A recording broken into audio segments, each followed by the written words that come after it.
morning, everyone. I'd like to call this meeting to order. And I would like to begin by acknowledging that we are in Treaty 1 territory and the traditional homeland of the Métis Nation. My name is Carrie Linklater. I'm your chairperson today. And to my immediate left, is Mr. Neil Harden, and my far left, Mr. Robert Faluk.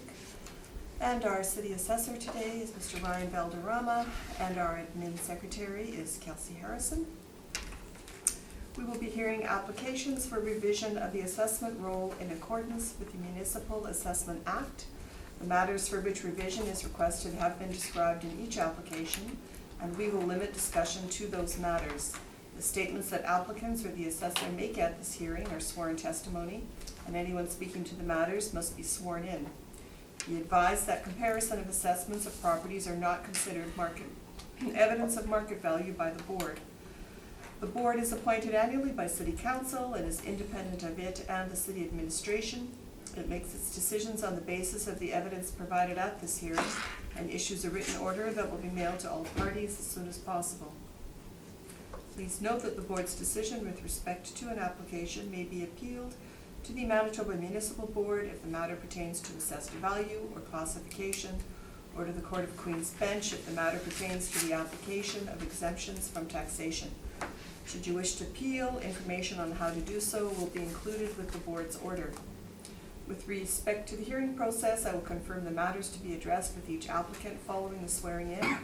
We will then have the assessor's testimony followed by questions that the applicant may have, and then the applicant's testimony followed by questions.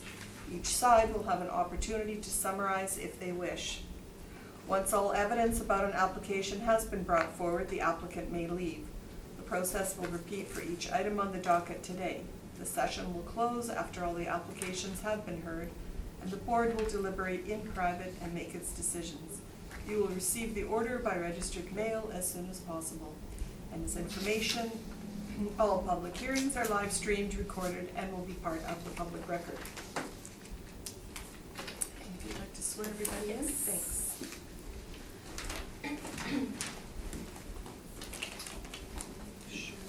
Would you like to swear in on the Bible or affirm without? On the Bible. Could you please state your name? Ryan Valderrama. Do you swear to tell the truth, the whole truth, and nothing but the truth, so help you God? I do. Thank you. Thank you.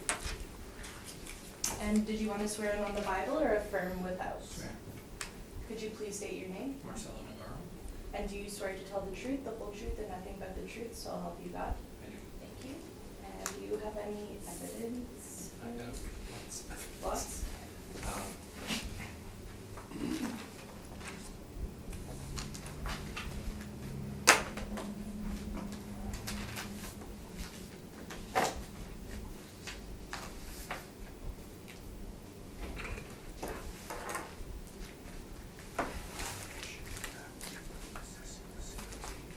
Are these all the same? Or are these- So they're done that way because they're part of an assembly. Okay. So I essentially did it all in one freeze. Okay. Okay,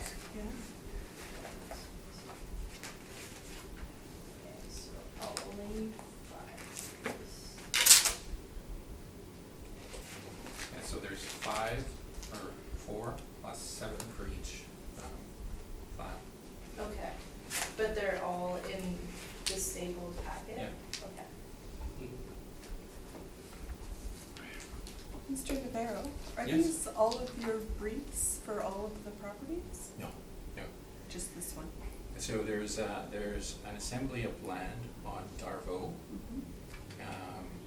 So what I did is I included them in one brief because they are essentially one economic unit. Okay. All the information on each particular roll is in there.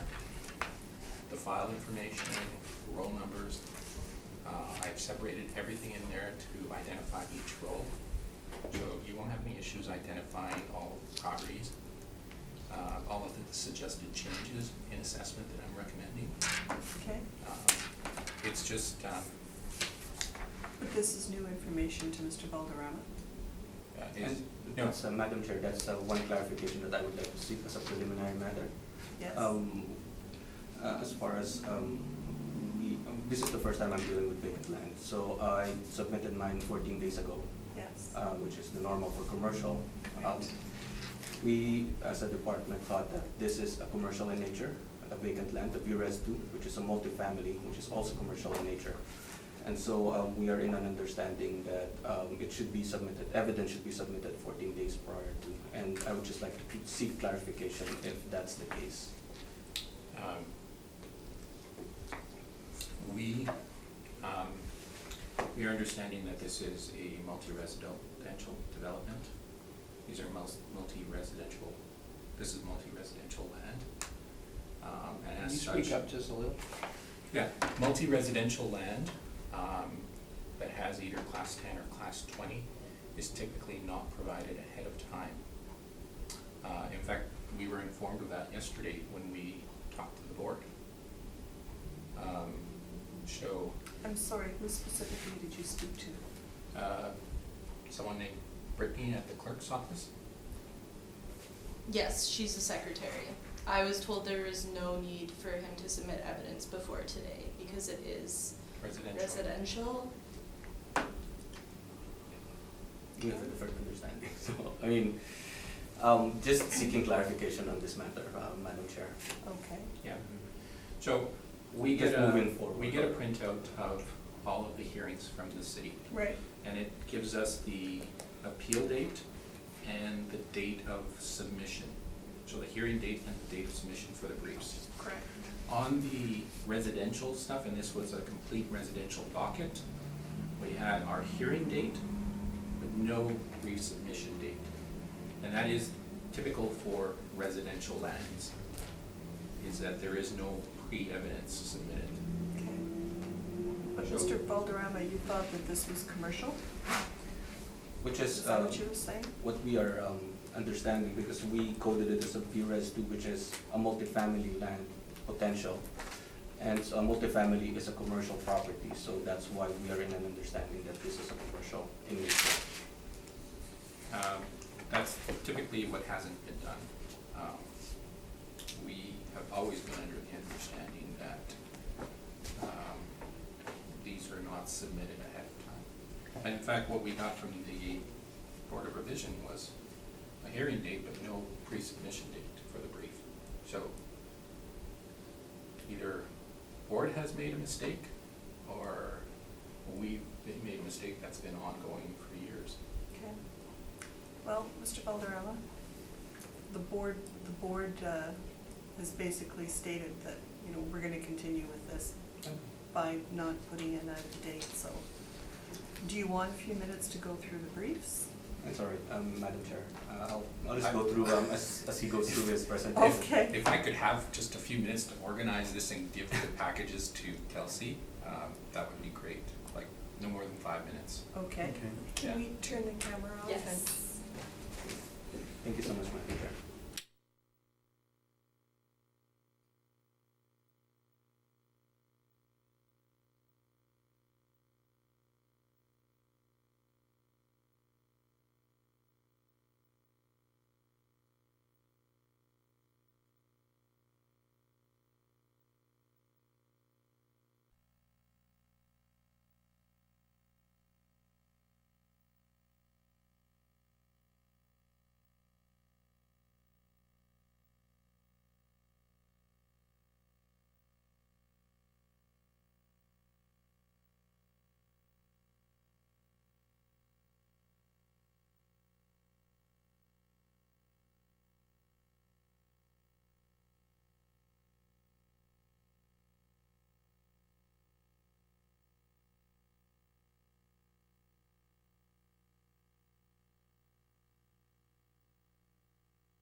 And I'd like to call the hearing back to order. And Kelsey, did Mr. Valderrama get sworn in? Yes. He did? Yeah, Okay. everyone's sworn in. Great. Sorry, I missed. Yeah. Thank That's you. right. Awesome. And Mr. Valderrama, whenever you're ready to start. Thank you, Madam Chair.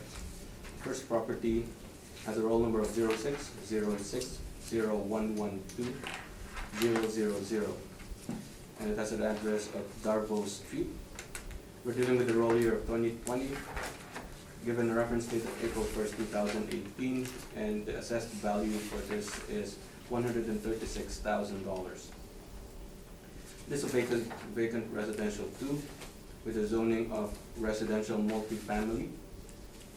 It has a land area of 8,069 square feet. And on page 2 are the aerial photos of the subject property. On page 3 is the zoning, which indicates it is an RMFS, or residential multifamily. On page 5 are my land sale comparables. They are all ranging from $28.97 to $44.16 per square foot. And that's all the presentation I have, Madam Chair. Okay. Thank you.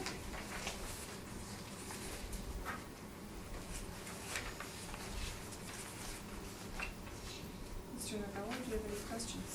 Yeah.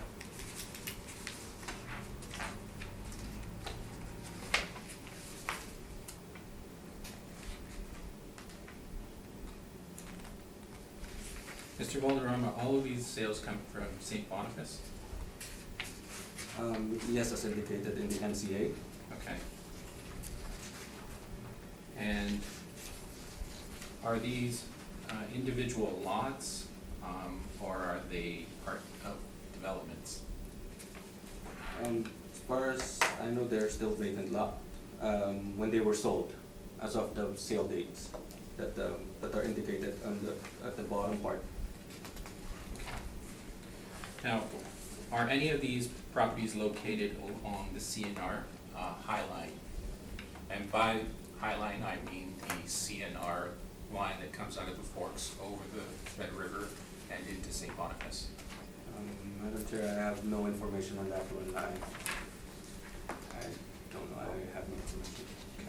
I would say that one of your properties is located in Darbo, located on Darbo, is located along that, the High Line. Are you aware of the issue of railway setbacks? No, I'm not aware of it. So you didn't take this into consideration in the valuation of this subject? Well, in consideration to that comparable to located on Darbo, it has also a land influence of rail line, and it's still sold at $28.97 per square foot. So if in terms of considering rail line setbacks and restrictions or easements or whatever development restrictions there are, I think it's being considered in the valuation or in the assessment based on the comparable to. Mr. Valderrama, are you familiar with the City of Winnipeg's policy on railway corridors? No, I'm not. Okay, those are my questions. Thank you. Mr. Faluk? I have no questions. Thank you, sir. Mr. Harvey? Okay, you're using 1685 per square foot? $16.85 per square foot, sir. Okay, how did you arrive at that figure as your comparables are significantly higher than that? Yes, I was looking at almost similar in size, which is kind of difficult to really look for. And I was looking at within the same vicinity of North St. Boniface, which in this case I was fortunate to find 4, and the pack of VRES 2. So basically these are the ones that I found in terms of the sale and then the assessment. it's either we are under assessing it, or it's just the sales are too high in the area. That's all that it can indicate, based on the numbers alone. Okay, so the 1685 was model generated then? Yes, it is, sir. Okay, thank you. Thank you. So, Mr. Valderrama, did you have a chance to drive by? No, I wasn't able to. I didn't have time to, or opportunity to drive by the subject property. Okay. So were you aware then of the railway influence? Well, based on the land sale comparable chart, it's indicated there that it has a rail line influence, land influence, in terms of modeling it and giving it an assessed value. I'm confident that it is being considered by the model. Okay. But I'm just wondering, just because you didn't do a drive-by. No, It's sort of different when you see it in real life. Yes. Do you know if the rail line extends all the way along Darvo? No, I don't know, Madam Chair. I'm not sure. Okay, thank you, that's all my questions. Thank you. Would you like to present? Sure. Okay, this is Qualico Developments Canada Limited. There's various properties that I put on this brief. However, I'll stick to the subject right now, which is roll number 06060112000.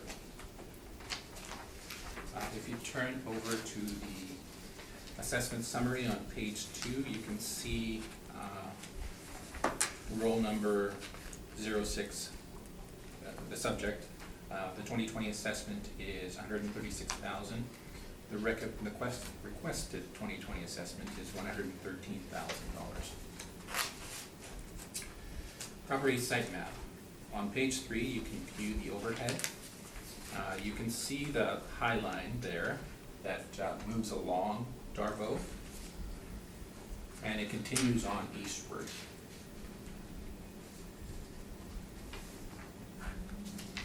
Now, if you turn the page over to page 4, just give you a brief description. The subject properties are part of a Qualico development land assembly. The lands are located east of Taché Avenue and west of St. Joseph Street on the north side of Rue Darvo. The subjects all have dual zoning, meaning that they have some type of residential zoning on the top half of the lot and industrial zoning on the lower section of the lot. Now, this is quite rare. You don't see this very often, where a lot is actually split into 2 different zoning categories. You can see that this particular parcel is 8,069 square feet, just as the assessor has noted. Below that, you'll see a map. This was generated for us by the City of Winnipeg Planning Department. And we had many conversations with the Planning Department regarding this site. You'll see there that you'll see a line running across all of those parcels. Now, that line happens to be the split between the R2 and the M2 zoning on each of those lots. It also happens to be the area or where the setback extends to. So when I was just talking about this railway setback, that is up to where the setback actually extends.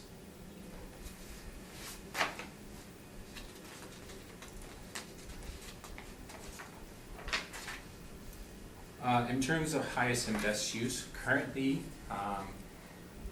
the highest and best use would be the current use. However, this use is in what I would call a state of limbo because of the issues that I'm going to identify going forward.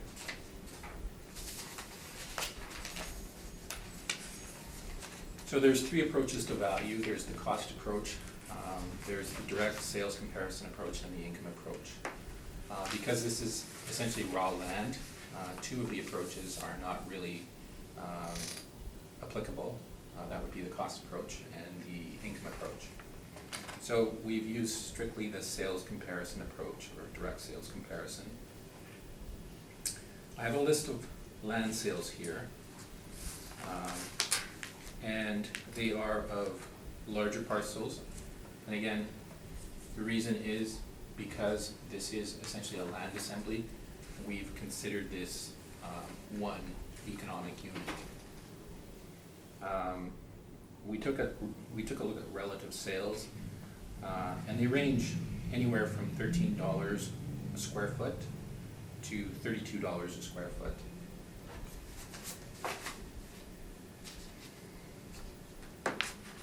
The next page over, we're just identifying the assessments per square foot on each of these parcels. So our particular parcel at Darbo is assessed at $16.85 per square foot. On the next graph or chart, you can see that the parcel has increased from one assessment to the other by 20.35%. Now, in terms of our conclusion on this issue of land, the assessment department has increased on average the assessments for smaller parcels on Rue Darbo approximately 19.5%. One larger parcel has increased by 107.08%. As well, there is a smaller parcel that has increased by 177.19%. We believe this to be a mistake on part of the assessment department, as it does not coincide with applied increases for other smart parcels on this docket. The basis of the argument in the previous cycle has remained unchanged. In summary, the value of these lots, whether valued separately or as an assembly, has not changed, as the same obstacle to development remains. The site remains very difficult to develop because of the proximity of the site to the CNR High Line. As the High Line is a principal main line, the setback requirement for this site is approximately 30 meters or 100 feet. Also, as the High Line is elevated, it presents additional problems to the site that are not present in other areas where railway corridors are present. The lands surrounding the subject are not affected by the setback requirement, as they are far enough from the High Line. Directly east of the subject sites is 821 St. Joseph Street, which has a house on it and has been appealed as well. However, this site only has one zoning on it, so it is not specifically subject to the setback requirement. The requirement is triggered when there is an application to change the zoning. Otherwise, the property is grandfathered. The large yellow areas in the map below demonstrate this. So if you turn over to page 8, you can see a mix of different colors here, and these colors represent zoning. The gray areas represent industrial zoning. The brown and I don't know what color I would call that, kind of like an orangey brown. That's just called, huh? Taupe. Taupe. Yeah, okay, let's call it taupe. Those areas are also residential, and the yellow is also residential. The green areas are parklands. And the areas in between the parklands, we're not 100% sure, but we suspect that they're part of a right-of-way for the potential future VRT. Now, that said, the High Line actually comes quite close to the yellow areas to the southeast of the High Line. And this would be along St. Joseph Street. You can see this large yellow area below the green area. Now, those are houses. Now, the reason that they're not affected by this this new policy is because they are essentially grandfathered in. And their houses, as long as they're not demolished, they wouldn't be affected by this policy. However, the uniqueness of this situation is what caused this issue. Because the property has dual zoning on it, it triggers the setback requirement. Now, this is how it was explained to us by the planning department. Now, some people may say, well, they're just going to allow it. no, that's not what's gonna happen. That's not what's been allowed to. This thing is in limbo because of this very same issue, which came into effect in 2015. Now, Mr. Valderrama used a sale on one of these properties from 2013, when the policy actually didn't exist. So that sale is essentially moot.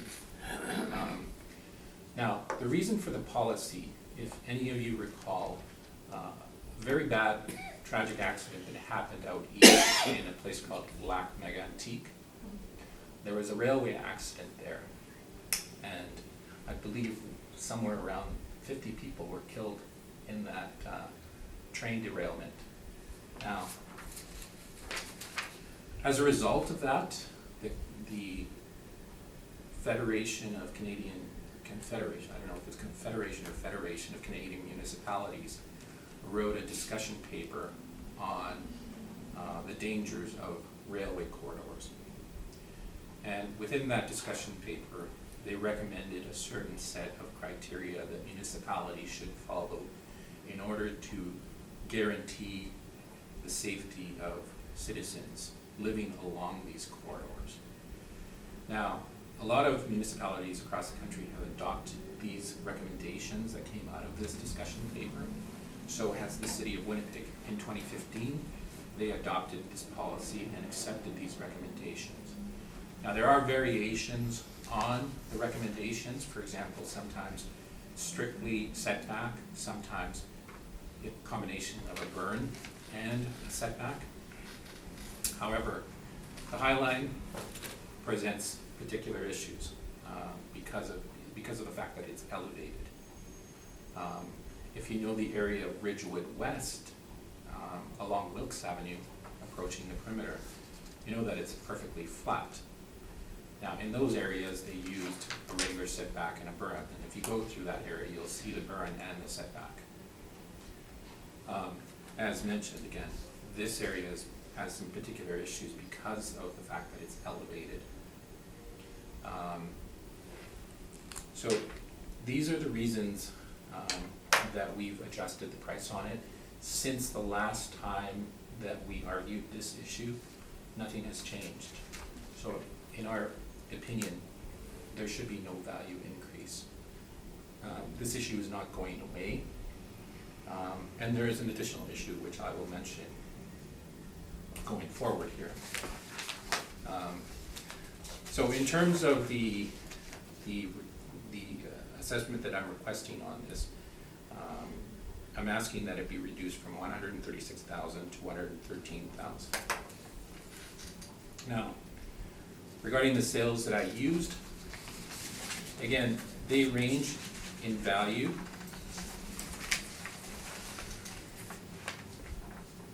from $13 a square foot to $32.72 a square foot.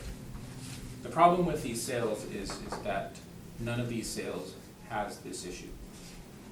So we've applied an additional discount to this.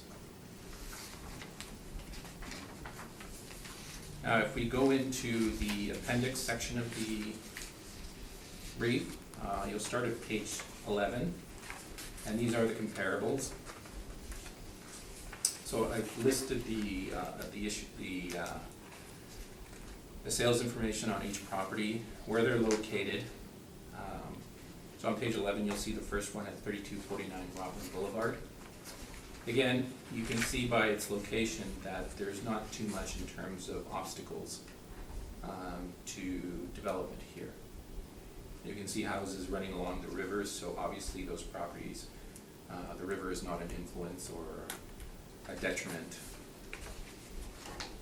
The next property over is Park Drive East.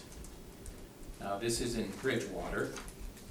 Again, what we would think of as a vastly superior property, there are no issues here. This is effectively old farmland that is being converted into developments. Our area is a former industrial area. The next one over on page 13 is 421 Beaver Hill. And again, this is much better, superior property, ripe for development.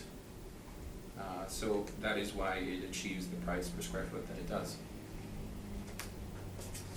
The next property over again is 1147 St. Anne's Road. And you can see developments on either side of it. So again, here there's no obstacles to development. It achieves the price it does, and this is much higher than what our property is suggesting on a per square foot value. The next one over on page 15 is Old Commonwealth. We didn't get the exact location of this. We weren't able to actually find the exact block and lot number. However, it's located within this basic subdivision here. And on this subdivision, there is also a precinct plan.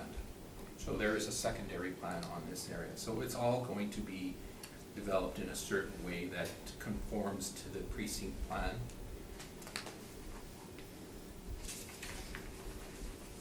The next page over, page 16,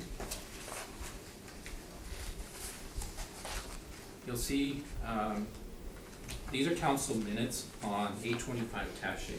825 Taché is a large lot directly across the street or adjacent to, just west of all of these properties on Darbo, and running along essentially the same trajectory as the High Line. So essentially cross Taché from our properties and you're on this property. Now, this particular property had a development proposal on it. Now, if you just turn to page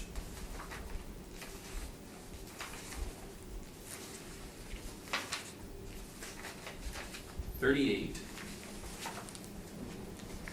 of this proposal or development application, on this particular parcel, these were part of the council minutes. These were the rail proximity considerations. And again, these are council minutes from November 2016. So this is about a year after the railway policy was adopted. So for applications involving a rezoning and or subdivision, the Urban Planning Division requires new development adjacent to or abutting rail operations to incorporate safety measures identified in the guidelines for new development in proximity to railway operations, 2013 report, which was prepared for the Federation of Canadian Municipalities and the Railway Association of Canada. Now, the next paragraph over says, what's unique about the subject application in relation to the guidelines is that although the land may be adjacent to the CNR main line, the City of Winnipeg has a reversionary right over Parcel F for a potential route for the Eastern Rapid Transit Corridor.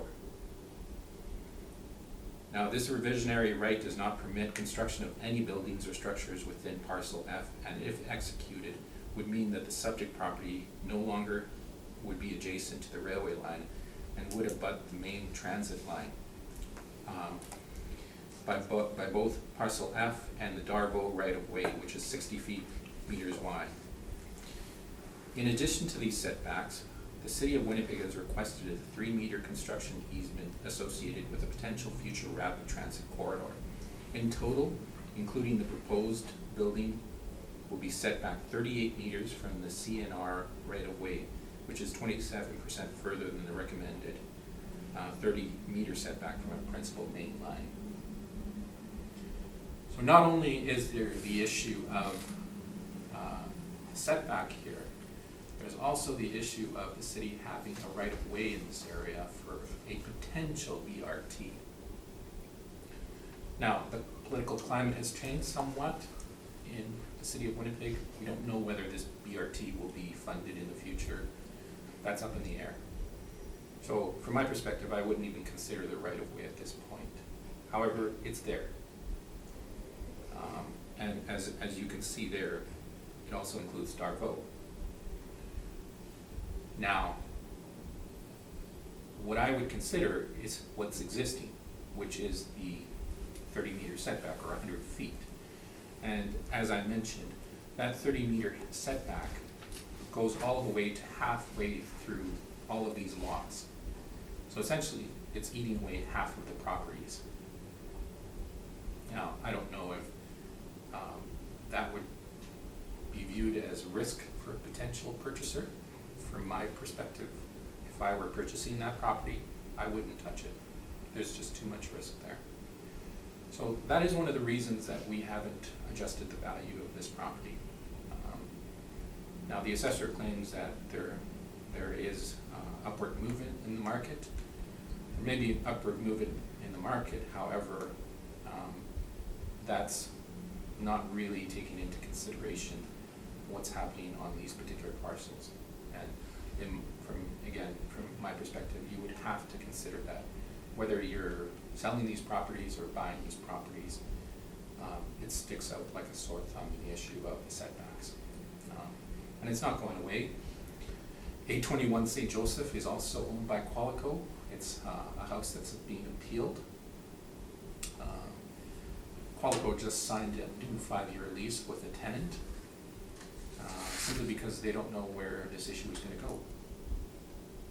So we're looking 5 years into the future, and Qualico still doesn't know what's going to happen with this land. The city, the city is either going to fund a BRT or they're not. But again, these are the risks that are in this property. So this is the reason that we've made these adjustments. We're not asking for any type of increase. Now, if you go to page 51, you can see that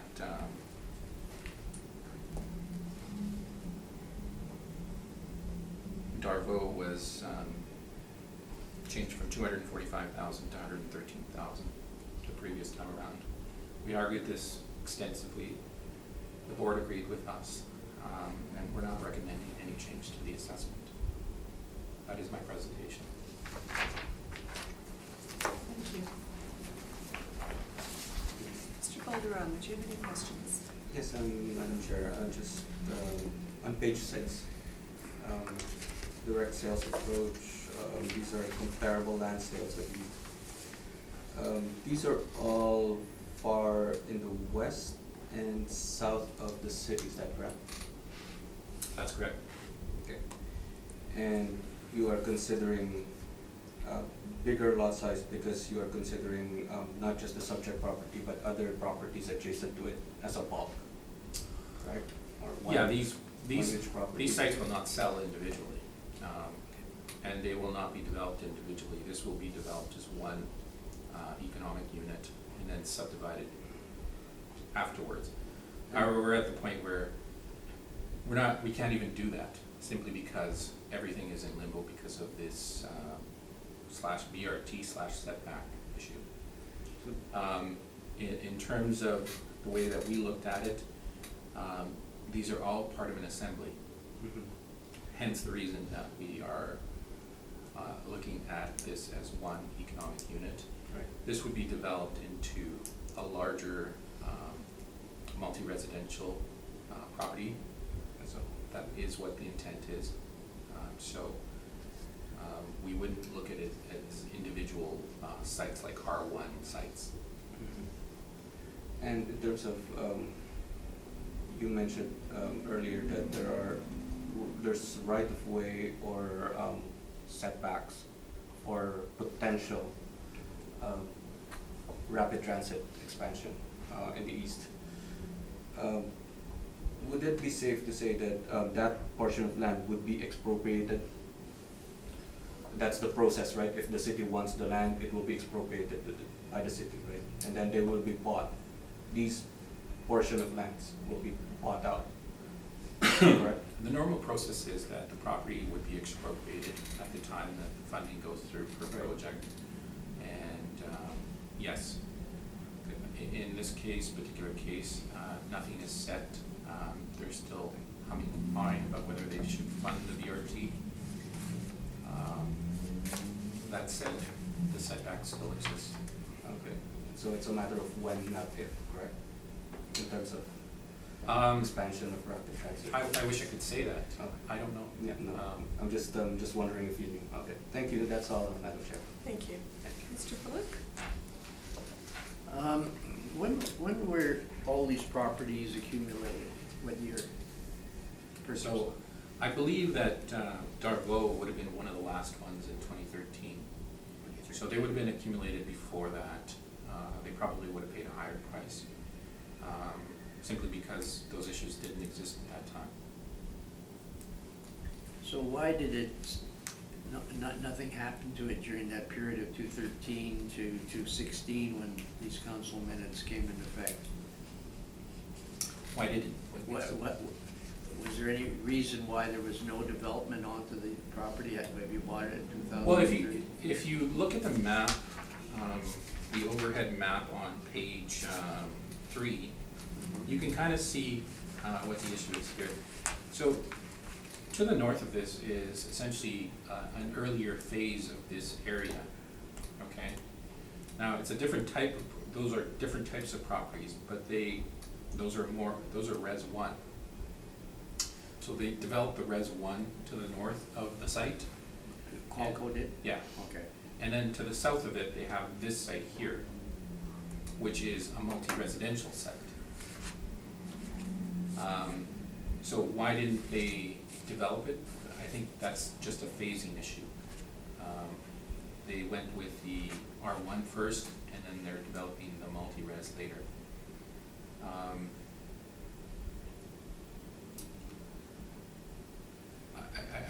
That is really the only answer that I can give you on that.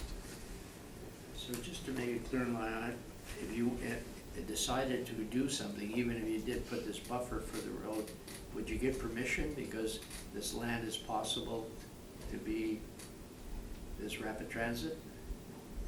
Would you be able to even develop it at all by the city? Or is Qualco now holding it and saying, I think because there might be, we'll get our land back by expropriation or our money back by expropriation? Well, either the land is going to be expropriated, which is a toss-up, okay? We don't know. That I can't speak to. I think Qualco's waiting just for an answer on how they're gonna deal with either the berm requirements, the setback, or if they are going to expropriate this land. I mean, the way that they're looking at this is that they want to develop this land. They think it has potential for a good project. There's potential there for a good project. However, because all of these issues are there, which weren't there before 2015, and again, these lands were all purchased before that, they're kind of in limbo as to what to do with this land. Thank you. Madam Chair, just a follow-up question, I'm sorry. Yes, go ahead. The subject property and the adjacent properties, were they all purchased as a bulk or individually? I think individually. Okay. Yeah. And you can see how they're parsed right there. They would have been purchased individually over time. And do they have any plans to replot it and maybe merge it in the future, or just stay as is? I mean, they're not really worried about No, that portion of it. I mean, as I know, you guys replot things on command sometimes, and sometimes you do it without commands. So I don't know about the second one, but yeah. So yeah, Madam Chair, that's my question, my follow-up question. Sorry. Thank you. Mr. Harden? No specific questions other than I knew this parcel sounded familiar. I think we dealt with this last year, didn't we? Yes. Yeah. I just have a question. I haven't. So, to be clear, Qualico is looking at putting some sort of residential on the top end of whatever they build, and some sort of commercial on the bottom.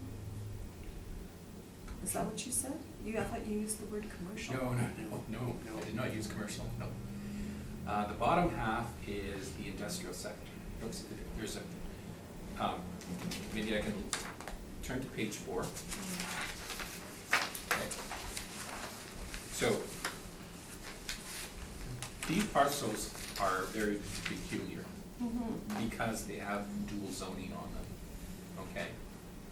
The top half has some type of residential on it, okay? You can see the RMFS, Right. R2. There are more than 7 lots here. We're dealing with 7 today simply because they have the same property use code on them. However, there are still a couple of more lots that have a different property use code on them, so we'll be dealing with those at a different hearing.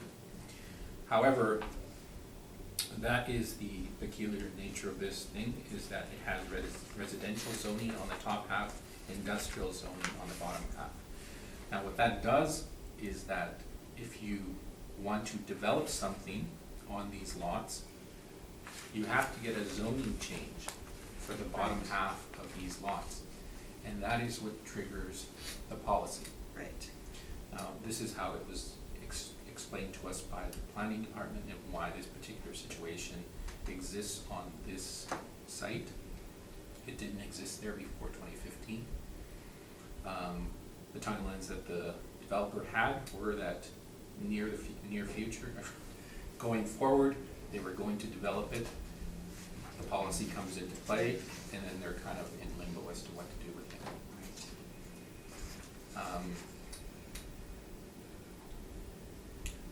But no commercial Okay. destined for I'm this. just searching. Yeah. Problem. That's all my questions. So, Mr. Valderrama, I think we'll proceed if you read out each of the properties on Darvo with the roll numbers. For sure. And Madam I Chair. think there's, what, 5 more? 6. If you would like to say anything at the end, because I'm assuming what you've just given us is your presentation for all of them, correct? I can go repeat it one by one if you'd like. Again, I know Unnecessary. I know these parcels quite well. I've been there many times. That's what I'm just giving you the Yeah. opportunity. At the I would- end, if you would like to I- refresh our minds on it. I would like to speak on every one of them. Do you? I'm just joking. Okay, Okay. very serious Yeah. there. Okay. Mr. Valderrama, Thank you, Madam Chair. would you like to proceed? Yes, I believe I have the same comparable, land sale comparables for all the rest as the previous subject property. So the next one that we're dealing with is file number 192078 and a roll number of 0606010900 with an address of Darvo. We're dealing with 155? I don't have the, in our system, we don't have this. Oh, right, okay. It's just Darvo, it says. Okay. Okay. Roll year 2020, using the reference date of April 1st, 2018, we have it assessed at $158,000. It is vacant residential 2 and zoned at RMF as Excuse me. residential. Sorry, Mr. Valderrama, the next, okay, so we've just skipped to item 4. Okay. Do you have a different, 155. because I've got 155 as item 2, Darvo, on the Oh, document. okay, 1930, sorry. Okay, I got it switched, I guess. Okay, Sorry. that's all right, so Okay. if you could just start again on that, Let's thank do you. that again. Okay, the next one has a file number of 19-1913. Yeah, that's correct. Okay, Madam Chair, thank you. And the roll number for this property is 0606011900, and the address is 155 Darvo Street. We're dealing with the roll year of 2020 using the reference date of April 1st, 2018, and it is assessed at $468,000. The property type is a vacant residential 2, given a zoning of RMFS residential, and a land area of 16,145 square feet. And I'll just show you the maps on page 2, and on page 3 is the zoning map, and I have the same land comparables as the first subject property that we dealt with. And that's the presentation, Madam Chair. And you're using the same comparables. Yes.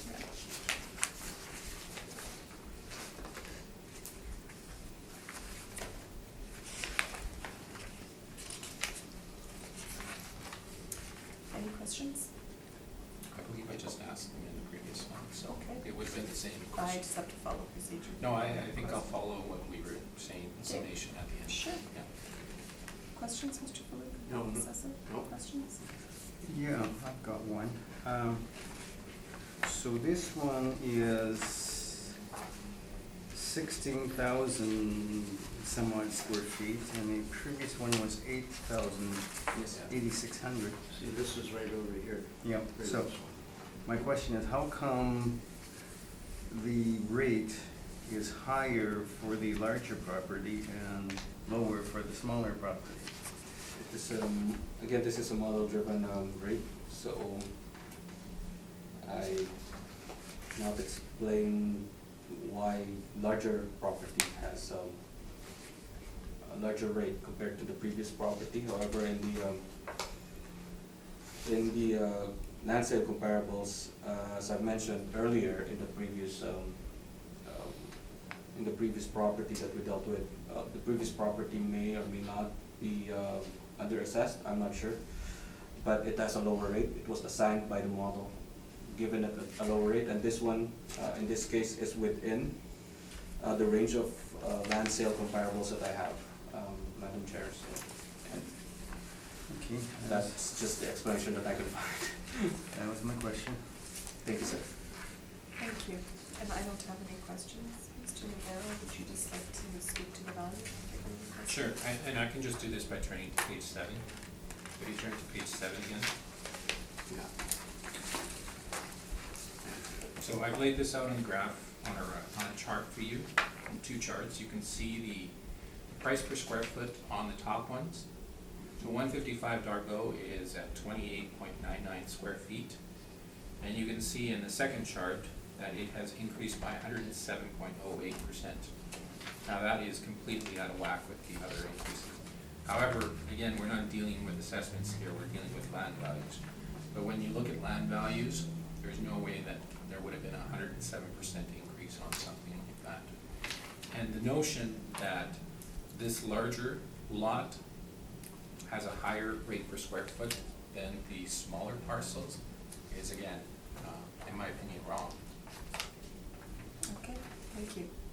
Mr. Valderrama, did you have any questions? No questions, Madam Chair. Mr. Philippe? No questions, Mr. no. Harden? Nope. And I don't have any. I will proceed, Mr. Valderrama, to the next item 3. Thank you, Madam Chair. The next property has a file number of 19-2077. Has a roll number of 0606010700.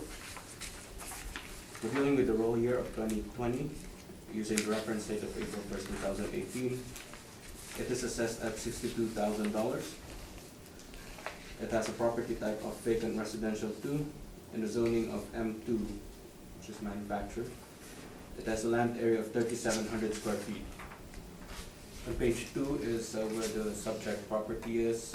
It has a picture, an aerial photo. And on page 3 is the zoning of the subject property. And it's the same land sale comparables as the previous properties that we dealt with, Madam Chair. That's my presentation. Okay, thank you. I don't have any questions. Mr. Philippe? No questions, no. I followed it quite clearly. And I have no questions either. Because basically, when we're doing that, we're already covered, so. Yes. And I have no questions. Thank you, Madam Chair. Floor is yours again. You can see this one is assessed to 62,000 square feet. This is on page 7 again of my brief. $16.76 per square foot. You can see in the chart below that the increase is 19.67%. We've requested a value of $61,000 on this, again, for the same reasons that we've applied to the other properties. Sorry, did you say 61? Don't you mean 52? Oh, sorry, 52, sorry, yes, I was reading the wrong roll number there. Yeah, that's It's okay. 52,000.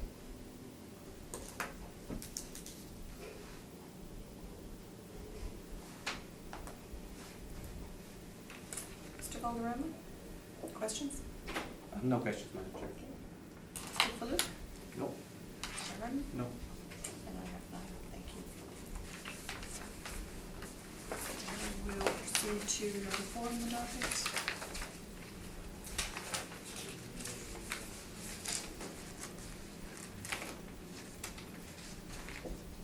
Thank you, Madam Chair. The next one has a file number of 19-2078.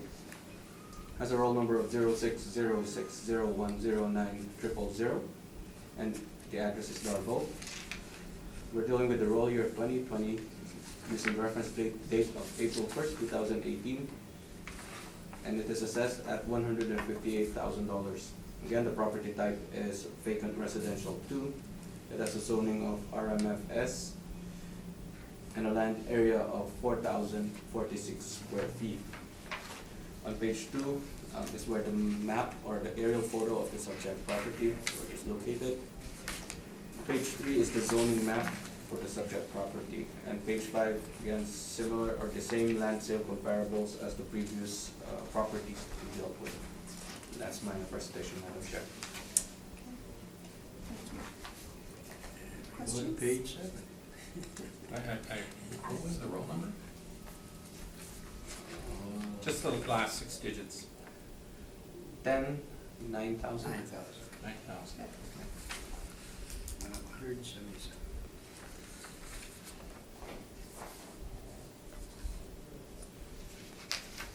Sorry, did you have questions? Yeah. Actually, no, I don't have any questions. Okay. That's fine. Yeah. Mr. Fallouk, did you have questions of the assessor? No. Mr. Harden? No. I have none. If you'd like to give us your value? Again, going back to page 7, we requested a value of $57,000, which is what was there before. Again, we've said that we're not recommending any value change on this property. And as I also stated on page 7, we think this is a mistake, simply because this is a small parcel. It's not consistent with the rest of the increases. So we took it as kind of being a little bit of an anomaly. And I'll leave it at that. Okay. Yes. I wanted to get through just these last few and then take a break. Is that okay? Sure. We'll be fast. Okay, item 5.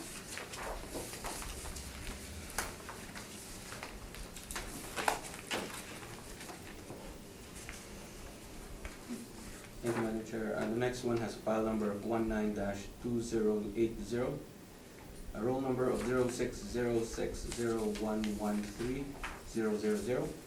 We're dealing with the roll year of 2020, a reference date of April 1st, 2018, and an assessed value of $68,000.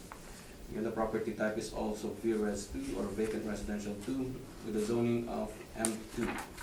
The land area is 4,039 square feet. And on the map, or on the second page, is the aerial photo, I should say, not the map. And on page 3 is the zoning map. Land sale comparables, should be the same as the rest, as the others, but for some reason it didn't print out correctly, Madam Chair. So on page 5, it was just an error on the printing. Right, okay. Yeah, Noted. it should be the same as the previous ones. And that's my presentation. Okay, thank you. Questions? Actually, just a question, is this a mistake on page 3 where you put M2 zoning on this? It also has, Yeah, it's the same. It's half M2, Okay, half okay. RMFS.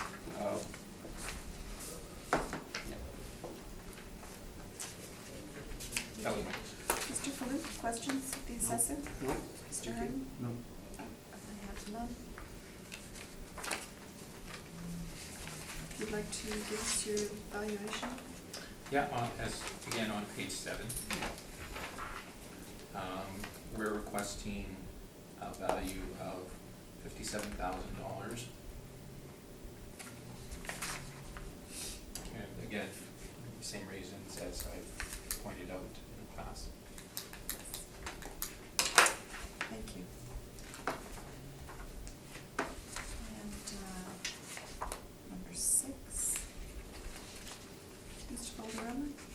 Okay, the next property has a file number of 19-2079, a roll number of 060601100, has a roll year of, we're dealing with the roll year of 2020, a reference date of April 1st, 2018, and an assessed value of $67,000. It is a vacant residential 2 with a zoning of M2 and a land area of 4,031 square feet. On page 2 is the aerial photo, and on page 3 is the zoning map of the subject property. And on page 5 are the land sale comparables that are the same, the same as the previous subject properties that we dealt with. And that's my presentation, Madam Chair. Thank you. I have no questions. And Mr. Flip? No questions. Mr. Redden? No. And I have no questions. Again, on page 7, we're requesting a value of $56,000 on this lot.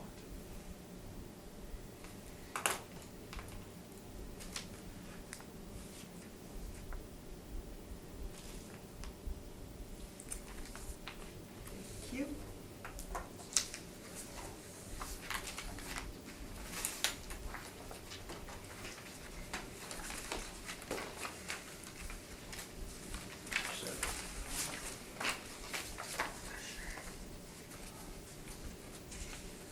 Do we, is this, the tache is on here? Let me look. That's the last one, Yes, right? it is. Yeah. Okay. For the bunch, for this Yeah. one. Yeah. Okay, Mr. Valderrama. Thank you, Madam Chair. Next one has a file number of 191962. A roll number of 06060108000. We're dealing with the roll year of 2020, a reference date of April 1st, 2018. It has an assessed value of $73,000. The property type is vacant residential 2 with a zoning of RMFS. The land area is 4,360 square feet. On page 2 are the aerial photos of the subject property. On page 3 is the zoning map. On page 5 are the land sale comparables, which are the same as the previous that we discussed, previous properties we discussed. And that's my presentation, Madam Chair. Thank you. Questions? I have no questions. Mr. Faluk? No questions. Mr. Harden? No. And I have none. Thank you. If you'd like to, And our requested assessment for this parcel is $61,000.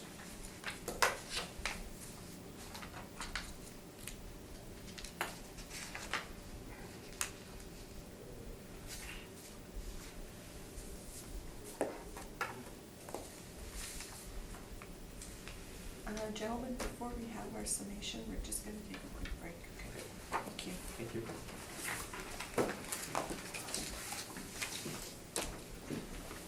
It's warm in here. Yeah.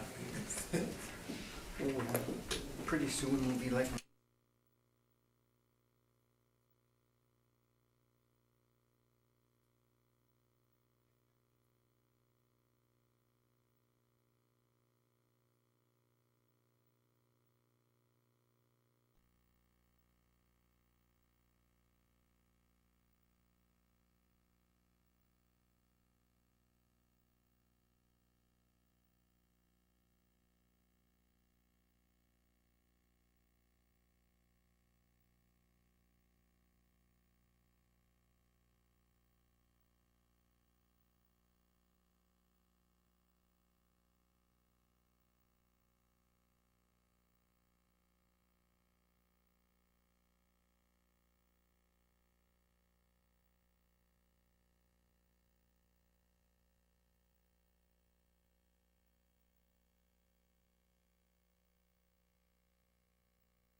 And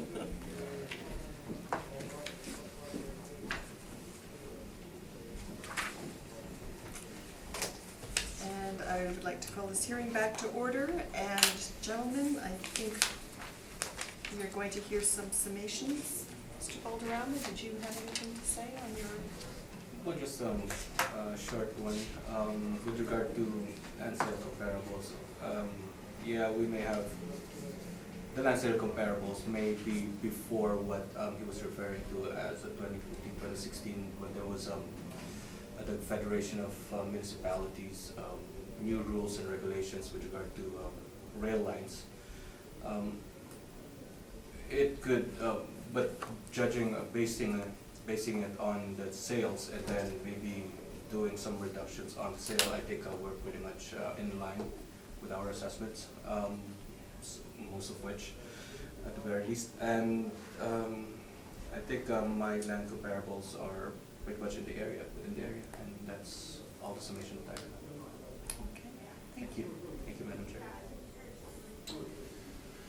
First of all, I think you have to look at this property for what it is. It is one economic unit. It will be a larger development if it ever comes to fruition. However, I think we've identified correctly what the issues are with this property. There is the potential, and again, this is just a potential for a BRT and the right-of-way issue. However, in place and is the actual railway setback guideline that is actually there now.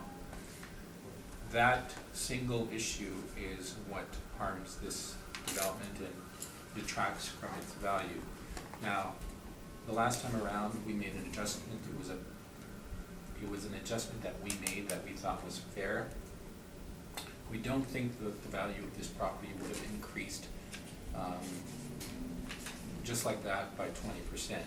Again, these issues still exist, and for that reason, we think that the value should not be changed. thank you. Panel, did you have any questions? No. I don't either.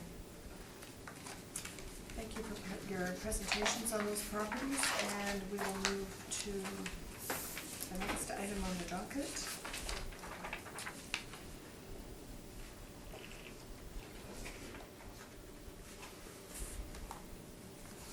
Here's some materials to come in. Which is another roll number. File number 2430. Yeah. It's very, very difficult when we're at addresses, Mr. Valderrama, to say, trying to read No, these. Go ahead. Yeah. We have a couple of housekeeping issues. So the next roll number, as I was informed by the assessment department, there has been a replot on this property. So this roll number actually doesn't even exist anymore. We did a search on it just a few days ago, and it's not in the system anymore.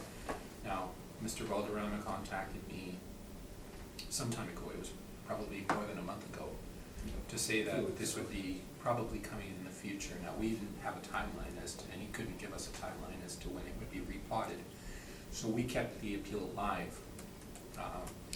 However, we assume that this replot occurred just recently, right? Yes. Effectively, it wipes this appeal away. There's nothing to appeal anymore because this roll number simply doesn't It exist. doesn't exist, okay. Yeah. Yes. And you're in agreement with this, Mr. Valderrama? Yes, I do agree, Okay. Madam Chair. All right.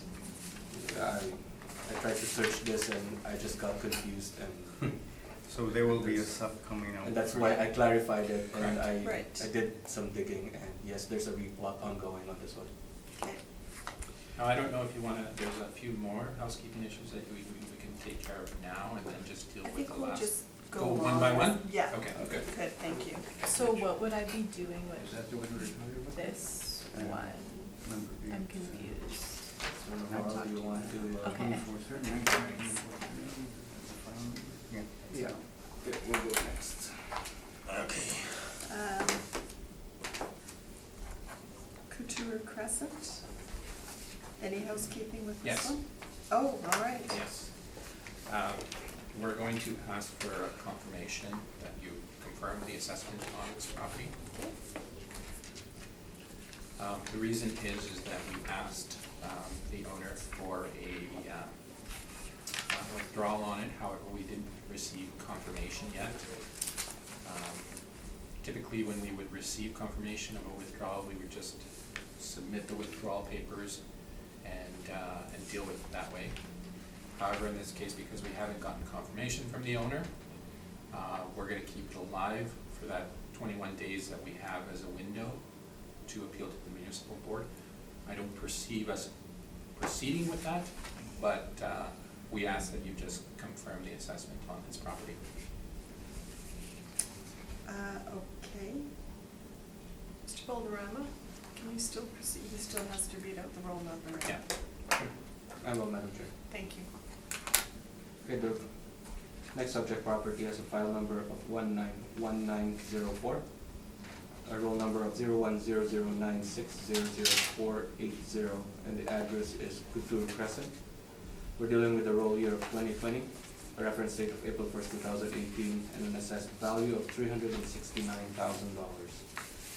It is vacant residential 2 with a zoning of RMFS and a land area of 55,271 square feet. On page 2 is the picture or aerial photos, or the aerial photos of the subject property, and the page 3 is the zoning map of the subject property, and page 5 are the land sale comparables that I have, ranging from $4 to $11.81 per square foot. And that's the presentation, Madam Chair. Thank you.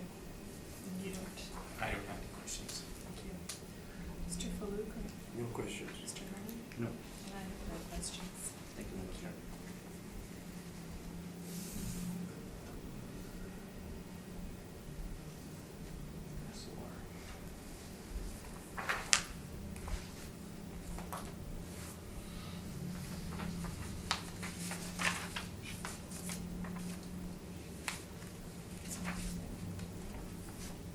Okay, we will move on to Ridgewood,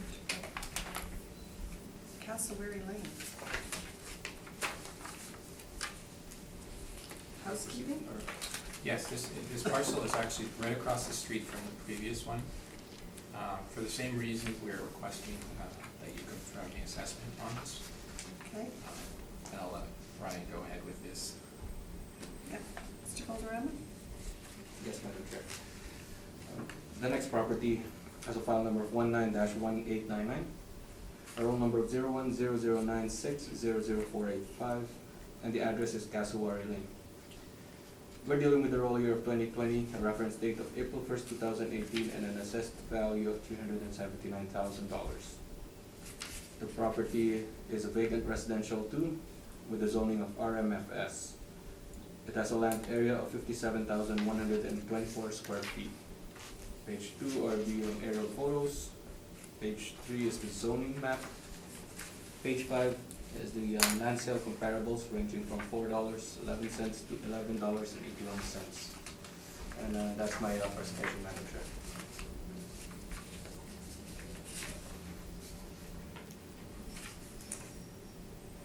Thank you. No questions. Mr. Faluk? Okay. Mr. No Harmon? questions. Thank you. I have no questions. Thank you.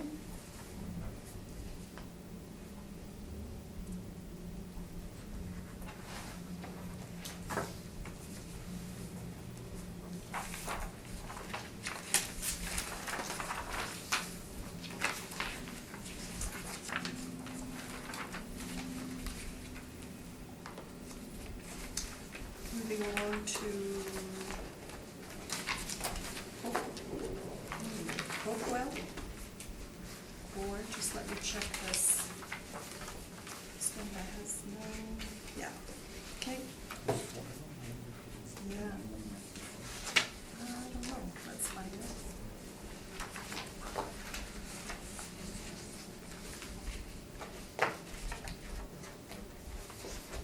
Well, So I have you've some got, briefs here. okay, so So we've got these 4 properties on Hopewell. We're gonna present them individually? Yeah, And these or- are Yes, slightly different situations. all right, okay. I believe I already gave you one, these are the other 3.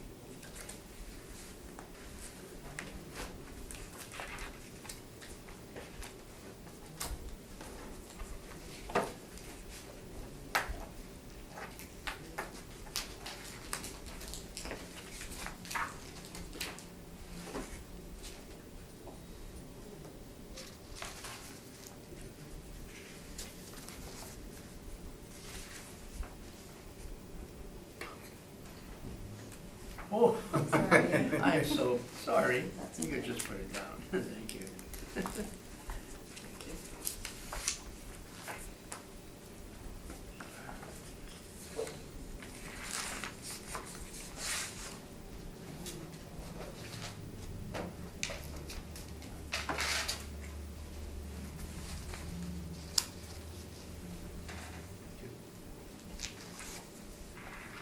Oh, okay.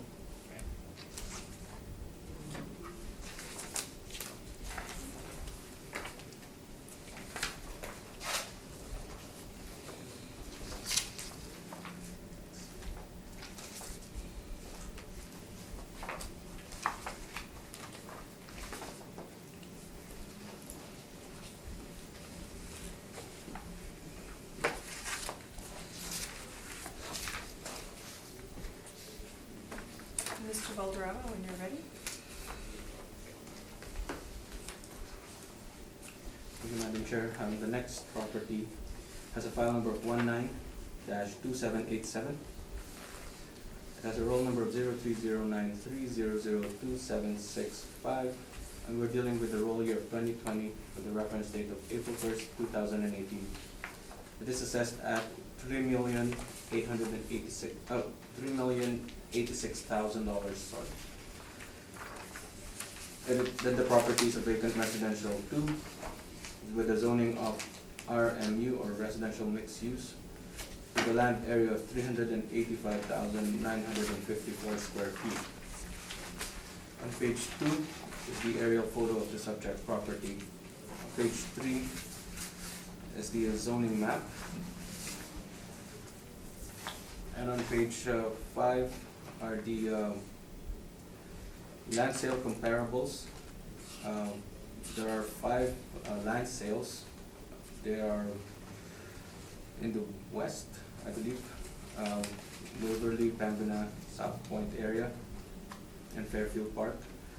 And they are all ranging from $7.55 to $32.79 per square foot.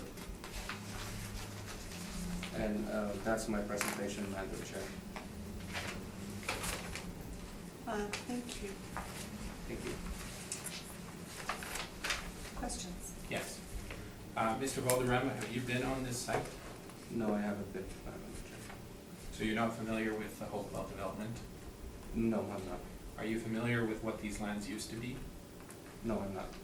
Okay. Now, your comparables here are in Waverly West, South Point, Fairfield Park, Waverly West, Pembina Strip. I'll leave comparable 1 out of this, but the comparables from 2 to comparable 5, would you say that these are recent developments, or at least relatively recent developments, large-scale developments, and what used to be farmland? There are recent developments in these areas, that's correct, in the past 2-3 years, maybe even more, I'm not sure, but the past 2-3 years, yes. Used to be farmland lands, yes. I think they are. I've seen it go from a farmland to developed land. Just to answer the question. Are you familiar with the term brownfield? No, I'm not familiar with it, Madam Chair. Okay. Those are my questions. Okay, thank you. Mr. Fluke? No question. Mr. Hardy? Did you account for the influences here being kinda adjacent to industrial and also adjacent to a busy thoroughfare. And I think that, doesn't the rapid transit go somewhere near there as well? For the subject property, yes? Yeah. Well, based on the comparables that I took, yeah, there's no land influence on traffic or anything. It,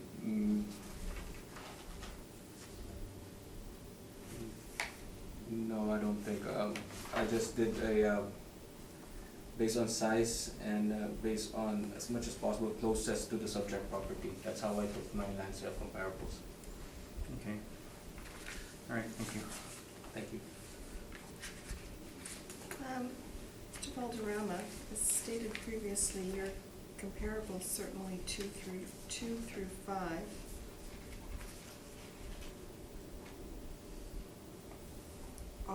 Are, yeah, in new developments, flat, agriculture.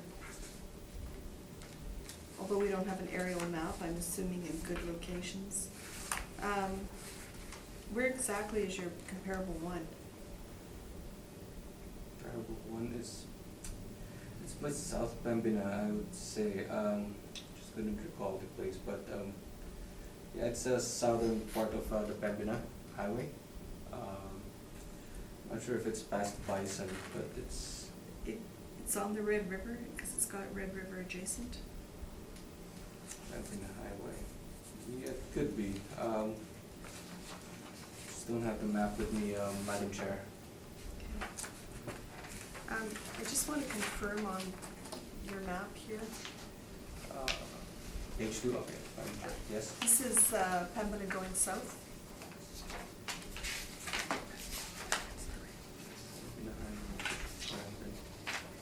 This is Bishop Cranton going Yeah. west.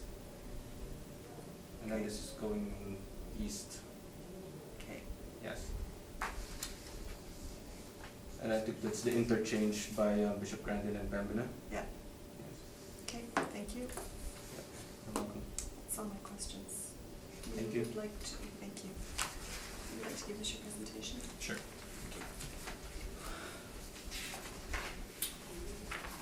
This is Hopewell Developments Incorporated. Again, this is roll number 030930027765. If you turn to page 2 of my presentation, the current realty assessment is $3,086,000. The requested assessment is $2,500,000. And this is again zoned, has a parcel use code of VRRES2. So the classification, I believe, is class 20. If you look at the overhead shot of this property, you can see some of the influences of this property. You can see that this is correctly identified as part of the BRT next to it. And also next to that is the railway line. To the south of it, if you look at the next page, you can see Bishop Grandin there. And surrounding the properties are what are essentially industrial areas. To the west of it, to the west of the development is, I believe it's the Waverly Auto Mall.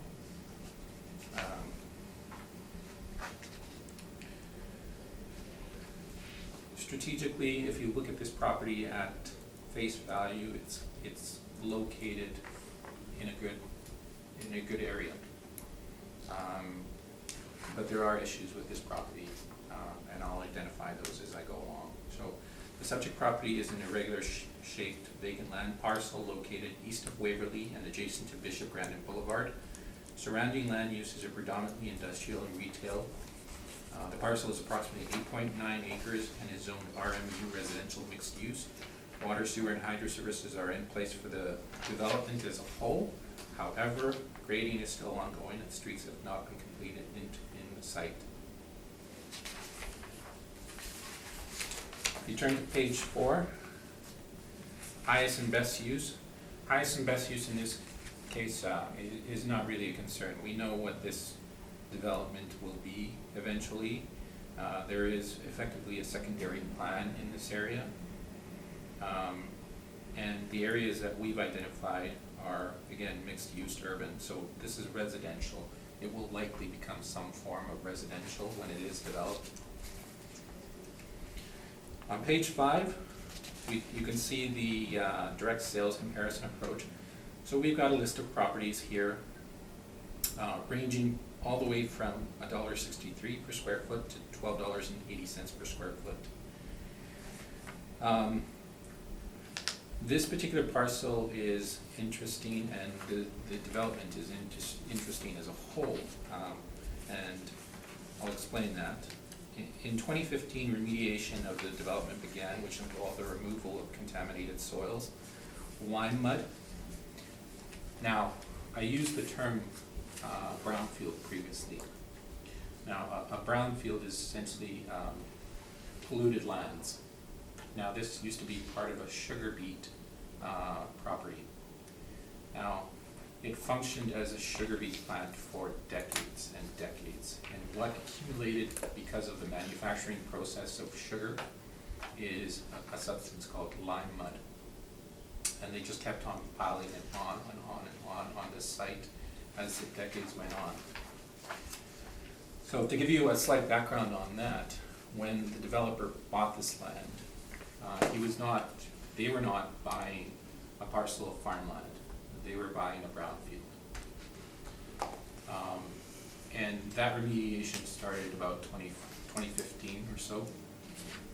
Now, how extensive was the remediation, as we'll find out later in this presentation? Approximate numbers are not exact, but it's somewhere in the neighborhood of 450,000 cubic meters. Now, to find out what that compares to in terms of scale, your typical dump truck would be about 1.5 to 2 cubic meters. So the costs to remediate this property are astronomical, and the remediation is still going on. That hasn't ended. We don't have any timelines as to when it will end. We were there in August of this year. We're there on a monthly basis because essentially we have to inspect these sites for the developer to see how the project is progressing. Now, they've had a lot of setbacks in terms of moving forward with this project because there have been so many issues with the remediation of the site. This site in particular, this side of the development, and just in terms of cost overruns and the I guess the task of moving all of this lime mud has been a very difficult task for them. Now, when I mentioned the agricultural developments that Mr. Valderrama mentioned, most of these comparables here are essentially greenfield. Now, a greenfield would be the opposite of a brownfield. It's something that you can basically dig into and develop right away. There are a few issues with these. I would question that probably anything on Pembina may have some issues on it, depending on what was there previously. But for the most part, when you see any type of Sage Creek or Bridgewater, those types of things, those are all ex-farmlands. They've been stripped of the soil. That soil is sold off, and they dig into the soil to start development. There's very little in terms of remediating the land involved with those properties. This type of property, the brownfield, is a much different monster altogether. And again, if it wasn't for the fact that this remediation is still going on, the property values in this location probably would be higher. It's not a bad location. It does have some influences. It's next to industrial. It's next to the DRT. And beyond that is the railway corridor. Now, other properties don't have that. Another aspect is that those other developments that Mr. Valderrama mentioned, in fact, some of the ones that I have here, for the most part, have had their residential in place prior to developing these areas. So they may develop the residential beforehand and then put in commercial, industrial, and progress that way. These are established developments. Here, what you're starting off with is nothing, and you're remediating what's there. So that in itself carries a lot of risk to these properties. Now, as mentioned, in 2015, remediation of development began and involved the removal of contaminated soils, lime mud as a result of former use of sugar beet processing. The task involved a remediation of 490,000 cubic meters. It's somewhere above 400,000 cubic meters, which is a lot.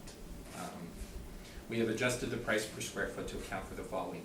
The development is not a built-up area in contrast to many of the comps used are inside fully developed residential developments. Specifically, the condition of the site still requires further leveling and additional services such as access roads before development can begin. And the development is still being remediated. To date, they've spent $13 million on lime mud removal. And again, that is still ongoing. So the subject is assessed at $3,086,000. That's roughly $346,742 per acre, or $7.96 per square foot. We propose an assessment of $2,500,000, or $280,899 per acre, or $6.45 per square foot. Now going into the appendix.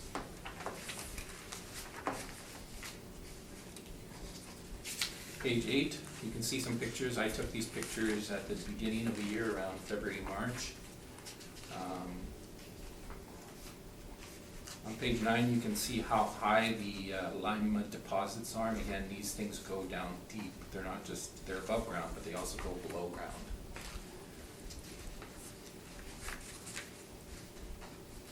Now on page 11, it's not marked at 11, there's an AMNIC report. This is the remedial action plan for the lime mud removal of this site. And it gets into the issue of the Rogers Sugar property, all the issues with remediating this property. I will say one thing in terms of the actual substance lime mud. It's not a caustic thing. It's not like fuel products or other types of carcinogens which have an actual effect on health. It's not that type of brownfield, but it is a brownfield nonetheless. They had to remove this, these lime mud deposits, and as I mentioned, they're still going on. And they will be probably, we don't know. There's been so many setbacks on this property that we couldn't give you a timeline as to when the remediation will end. But that is my presentation. Thank you. Mr. Valderrama, questions? Yes, Madam Chair. So this property was bought by the developer, Hopewell Development. And do you have information on when it was bought? I don't have any information on the sale. Some of these large-scale sales of large acreages for these types of developments, the sale information is actually not put in. It may have a dollar value or something like that. Okay. So I couldn't find sale. Yeah, I did a sales search on these. Okay. And couldn't find any. I don't think you have any either. No. Yeah. Okay. So you mentioned that there was already $13 million spent on. Yeah, That's so far, right? that's so far. To date. So that's about $33.68 per square foot. Looking at this property, correct? Well, I calculated it. So If you look at the maps, actually, most of the lime mud deposits are on the east side of the development.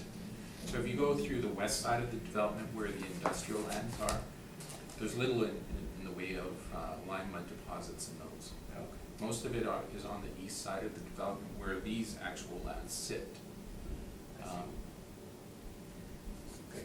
And would you have any ballpark of what's the percentage completed already or remediated? No. Okay. It's still ongoing. Yeah, that's the question I have, Madam Chair. Okay, thank you. Mr. Fuller? Yeah, I have one question on page 5. Subject to the proposed assessment, and you've reduced the acreage. I just didn't quite understand why it went down from 346 to 280. 346 is the assessment. So you're asking. Oh, I see, Yeah. yeah, I apologize, yeah, now I see it, okay, yeah, I made a mistake, yeah. Okay, thank you. Is this on the contaminated sites list?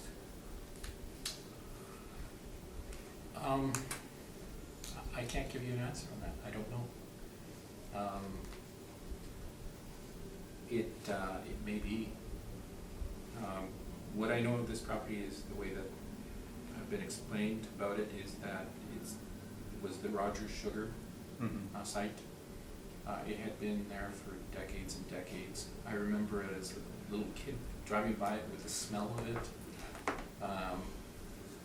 Again, that use was there for decades, and this was accumulated on the site. So we don't know for what reason, but the developer was advised that these lime mud deposits had to be removed. Okay. So again, these aren't the same type of materials, for example, like caustic materials or carcinogens that come out of fuels and things like that. Those are different types of toxic materials or materials that have to be removed.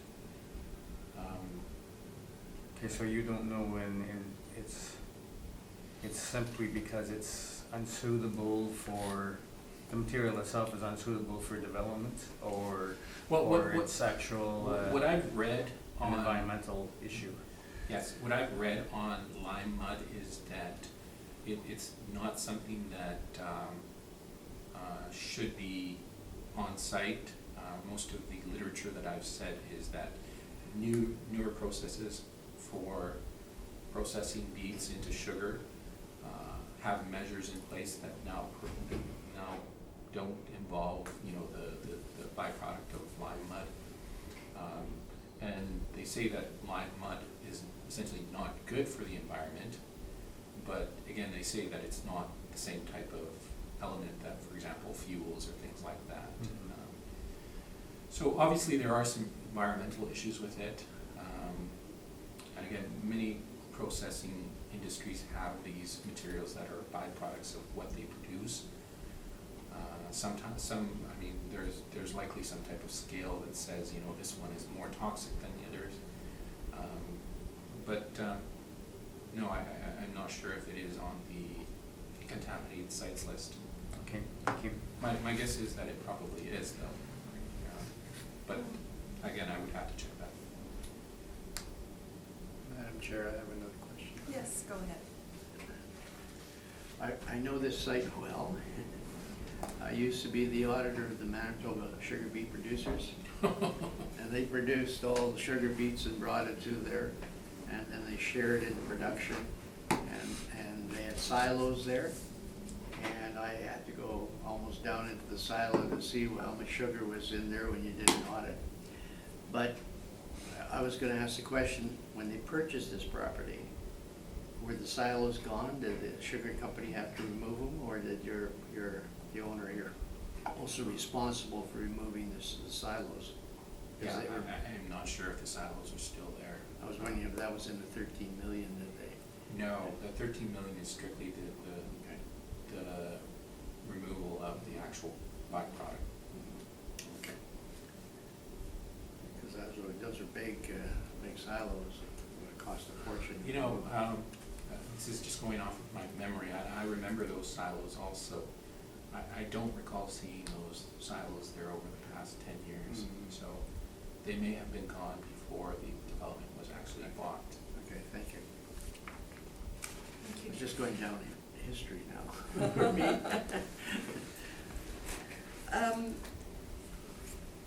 So, did the purchaser know at the time that he was gonna have to deal with this lime mud? Are you aware of that? Did the purchaser know? Yes. Yeah. Purchasers sometimes take risks into lands like this, believing that there's gonna be, a pot of gold at the end of the rainbow. Of course.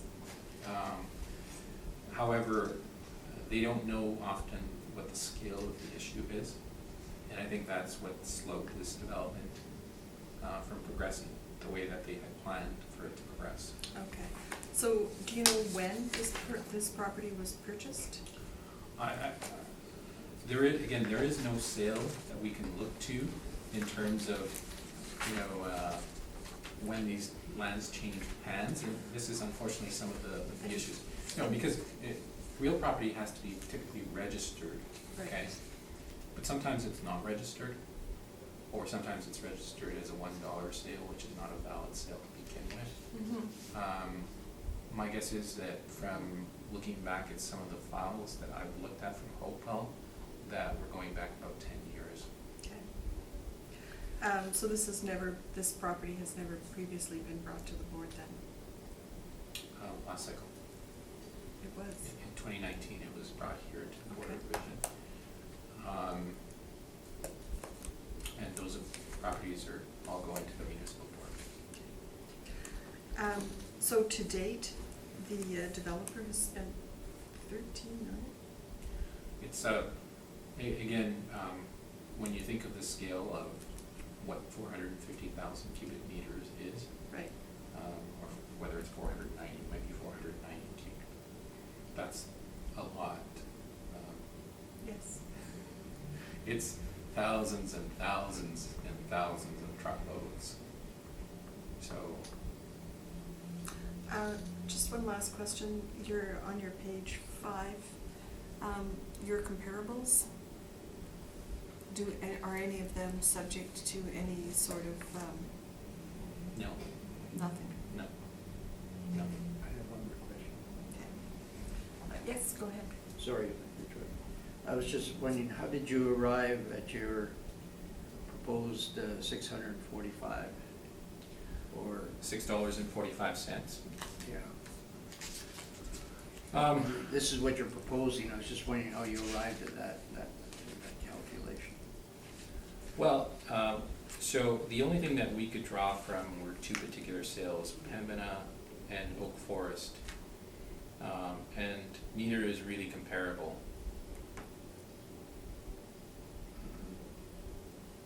And in terms of the sale price per square foot, we looked at the previous appeals that we handled in the last cycle and applied essentially what is a percentage increase on those ones. So that's essentially how we arrived at $6.45. It's not by these sales. These sales clearly don't indicate anything to us because there's nothing to compare to. That's why I couldn't. Yeah, no, and frankly, we're confused as to how the city came up with their value as well, whether they applied, because the issue with the other lands that we dealt with in the last cycle, a lot of those lands that we appealed to the municipal board because they were, in our opinion, assessed too high. Now, this time around, those lands were all reduced in terms of value. So obviously they acknowledged that something was going on here. However, we thought they were wrong to begin with in the first place. So we went off of our original values and simply applied a percentage increase on these ones. I have less information about how they arrived at their value because there's no rhyme or reason as to how they came up with their values. Their comparables, none of them really show anything that's comparable to our subject set. Again, we mentioned that most of them have been developed on agricultural land. So that's the biggest difference right there, is that you're comparing a development that really didn't require any type of remediation. And most of those sites have already been built up, whereas this one is starting from scratch. You also have the influences around it. Again, industrial to the north of it, BRT plus a railway line next to it. In your previous presentations, you have given the previous assessment of the property. And with that. you Which haven't- ones? Before the municipal board. Oh, before you miss one. Yeah, these are before the municipal. Thank you. There are other properties too. I have to explain that those are industrial properties. These are residential. So there's a slight difference in that. Okay, all right, thank you.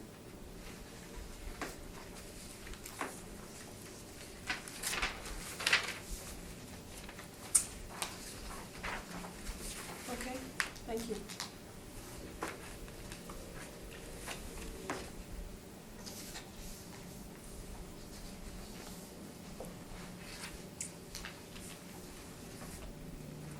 And we're on to item number 12. Yes. Sorry.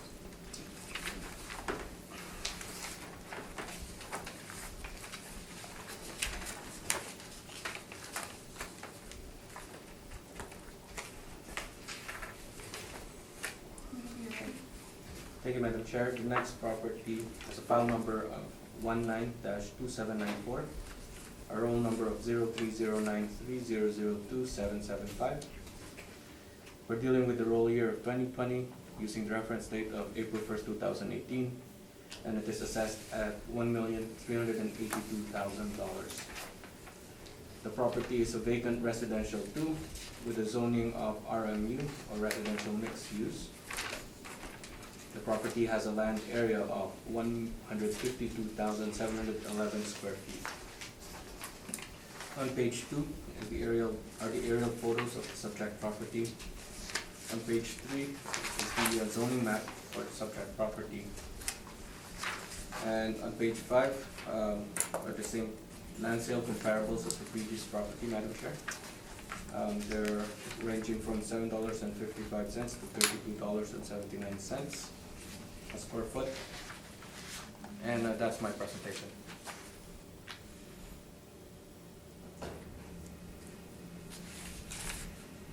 Thank you. Questions? Yes.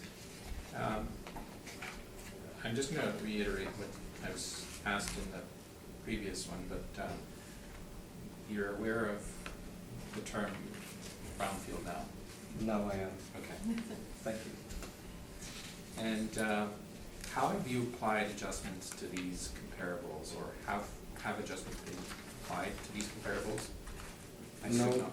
there's none. Okay. The I sale know- price per square foot is just based on straight sale price and the square footage or total Okay. land area. Okay. Now, have you applied any type of adjustment to the subject that you know of? None. Okay.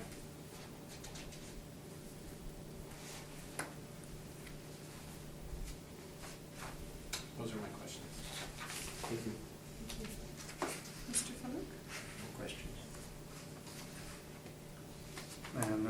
No questions that haven't been asked in the. Thanks, sir. Mr. Calderon, sorry, can you explain exactly where this property is to me?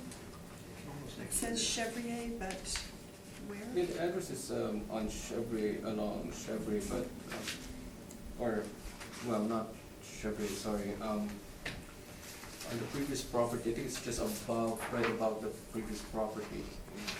Previous property is right here, Right? Yeah. which is the bottom part right here.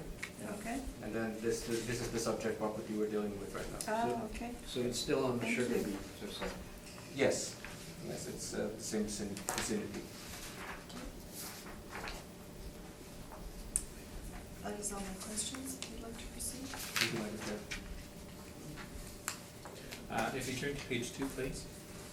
Again, as the assessor has also noted, this is a 3.5 acre parcel. The partial use code is VRES 2, 2020 assessment year, and the requested assessment is $1,226,000. The subject site is irregular in shape. vacant land parcel east of Waverly Street and adjacent to Bishop Brandon Boulevard. Surrounding land uses are predominantly industrial and retail again. The parcel is approximately 3.5 acres and is zoned RMU. Again, same issues with the previous property. It's just directly north of it. In fact, it's very close to the previous parcel. As you can see on the on page 3 in the overhead, you can see the site's relationship to Chevrolet and Bishop Brandon. So it's around, not quite the halfway point between the two. Again, east of Waverly and west of Pembina Highway. And the very same issues that we've identified in the previous parcel. These are part of a secondary plan, so the future use of these parcels has already been predetermined. Same sales were used, same logic was used. Because this is a smaller parcel, the difference in price per square foot is not as high as on the larger parcels. So we've actually said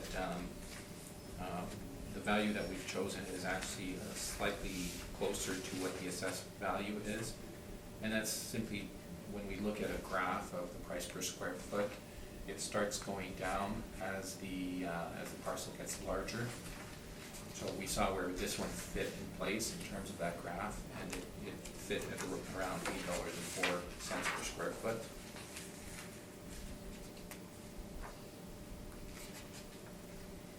If you go to page 8 in the appendix, again, you can see some of the same similar pictures. This is on the east side of the development again. You can see on page 11 that there is one parcel where they have started developing the property. It's a large multi-residential building. That is one property. And I believe, I'm not sure if that one will be occupied sometime next year.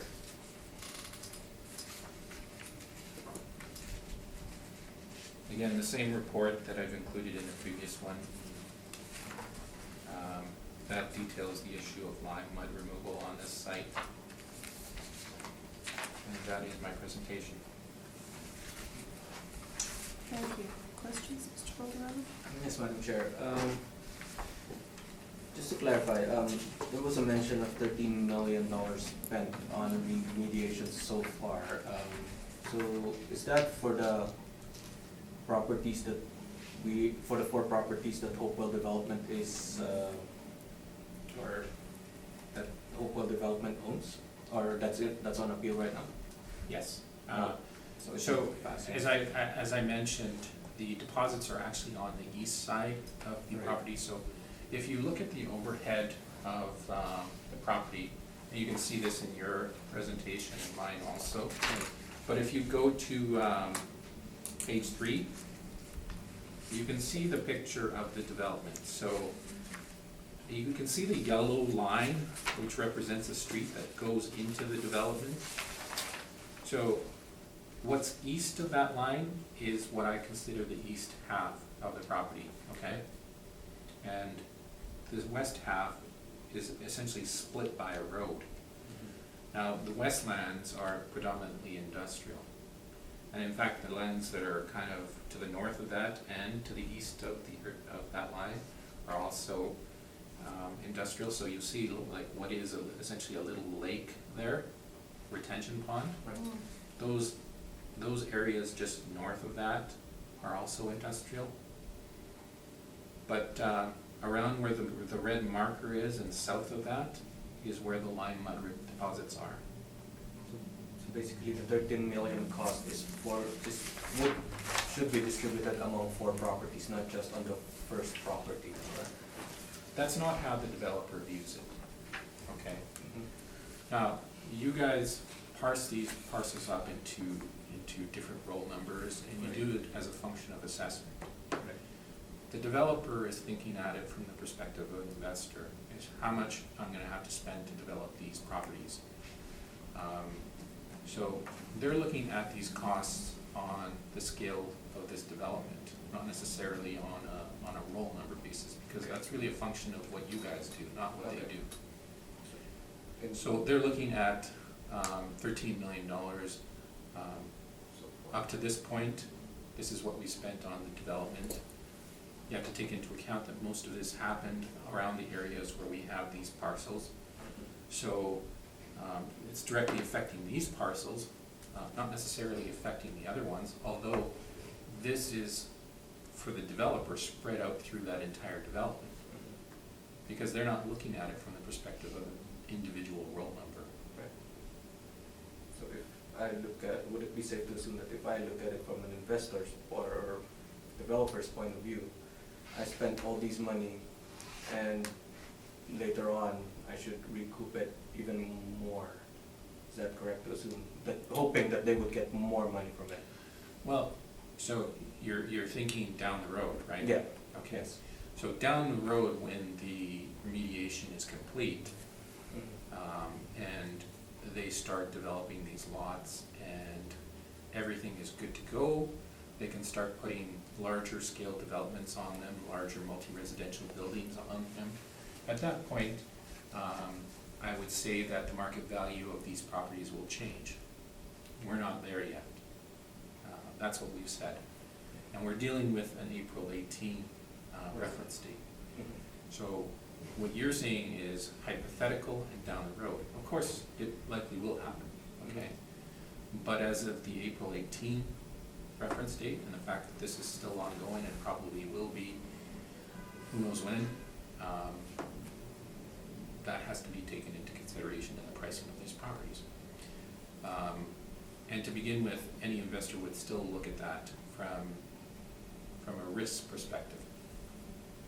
When you're looking at two parcels of land, one that is developed on what used to be agricultural land versus one that is being developed on a parcel of brownfield, which one would you take? Which one has less risk? It's obviously the agricultural one. So your comps are coming from that, and my comps are coming from that too. So there's no real, there's no good comparable in terms of the land values for these sites.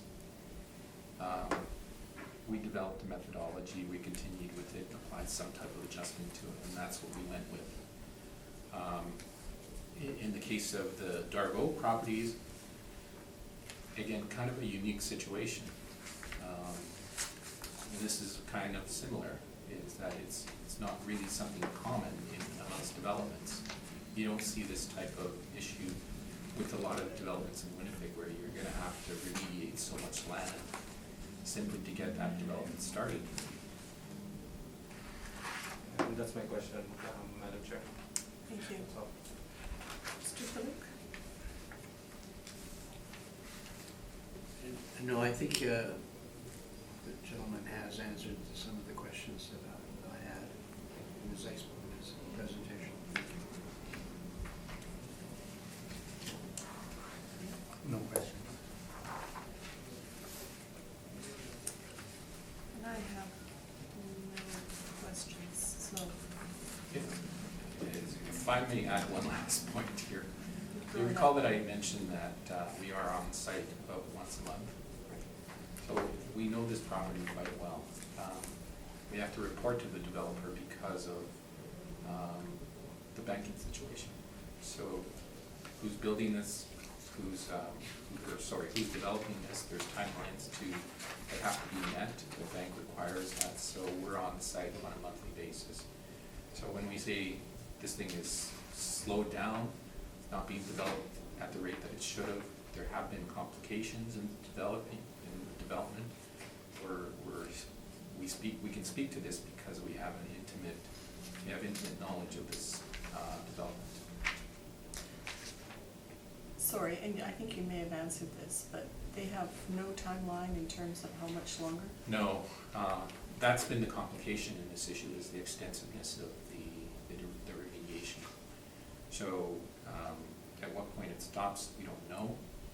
Because I'm assuming it would have to be inspected at some point or pass some sort of inspection that enough has been removed. Yeah, You can see by the fact that there's been no development applications in place, that nothing has started. So on some of the easterly sites, westerly sites, where the remediation really wasn't an issue, some development applications are already in place, and some structures are starting to go up. But in this area, this was essentially where the deposits were. Okay. Sorry, did you already tell us when it started, the remediation? The remediation started about 2015. Okay.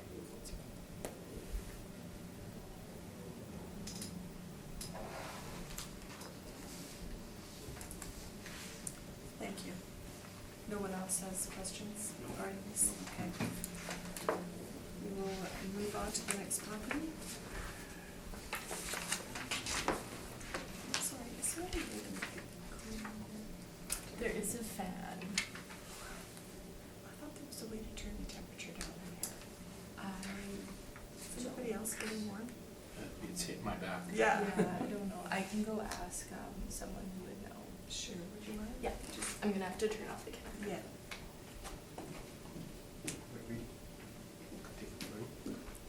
Sure, you can take a break. I just want to see if we can get the temperature.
Valderrama, whenever you're ready. Number 13 on the docket. Thank you, Madam Chair. The next one is a file number of 192796. Has a roll number of 0309300278. We're dealing with the roll year of 2020, using the reference date of April 1st, 2018. Assessed value of $2,629,000.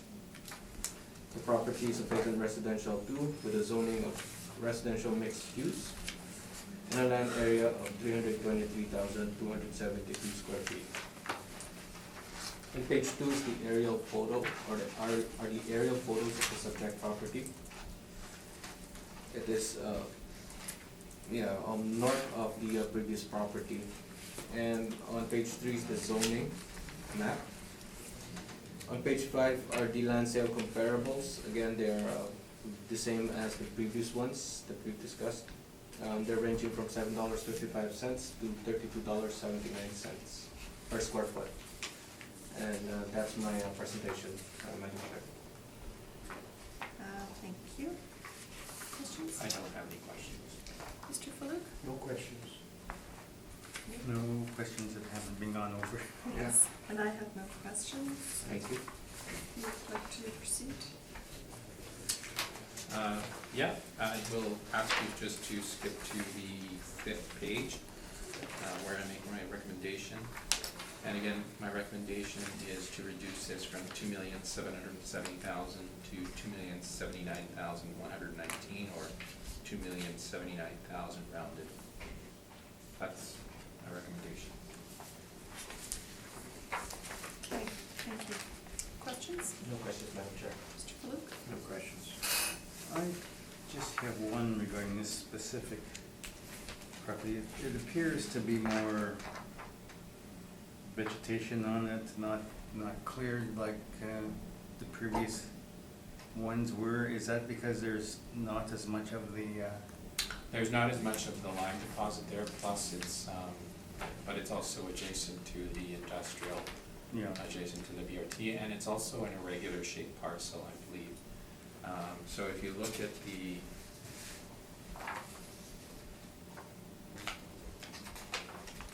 the configuration of it, you can see how there is a kind of boxier shaped portion on the east side, and then that long strip along there, which we assume would be wasted because it would become road at some point. Okay. That plant you see to the north there, is that Beaver, or do you know what plant that is? I may be mistaken on this. I'm not sure if it's still, no, it's not hydro. Anyhow, if I'm looking out my apartment balcony, I don't want to see that. Yeah, I don't know what it is. It's not hydro. I thought it was hydro, but hydro is a It's little not bit the more. cement? No, is it Cisco? You might be right. I think it might be Cisco. What's that? Cisco. Oh, Cisco. All right, just curiosity. And I have no questions, so.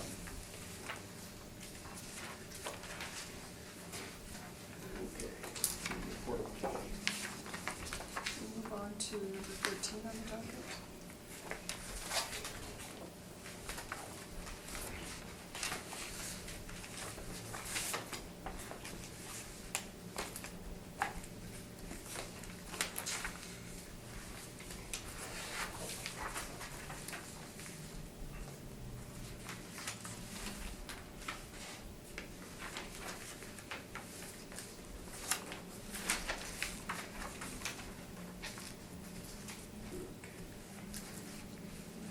I'm sorry, whenever you're ready. The next property has a file number of 19-2792, roll number of 030930027770. We're dealing with the roll year of 2020, using the reference date of April 1st, 2018, and it is assessed at $2,770,000. The property is a vacant residential 2 with a zoning of residential mixed use and a land area of 342,392 square feet. On page 2 are the aerial photos of the subject property. And on page 3 is the zoning map. Again, on page 5, the same land comparables that we've seen from the previous properties. They're ranging from $7.55 to $32.79 per square foot. That's my presentation, Madam Chair. Thank you. Questions? I have no questions. Mr. Fallu? No questions. No questions. And I have none. Thank you. Mr. Navarro, if you'd like to. If you turn to page 5, again, this is a slightly larger parcel than the 3.5 acre one. So we've applied the same $6.45 per square foot. We're asking for a reduction from $2,770,000 to $2,219,000.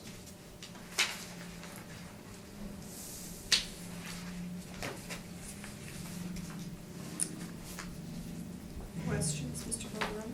No questions, Madam Chair. Mr. Fallu? None for me. None for me. And I have none. I believe this is ending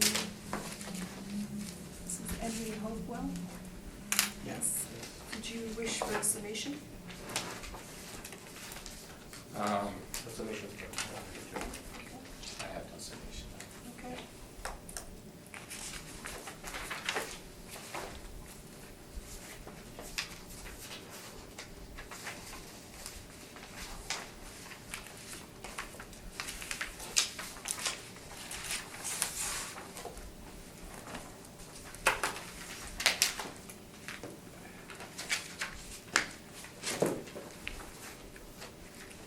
Okay, and the last one is 757 Sterling.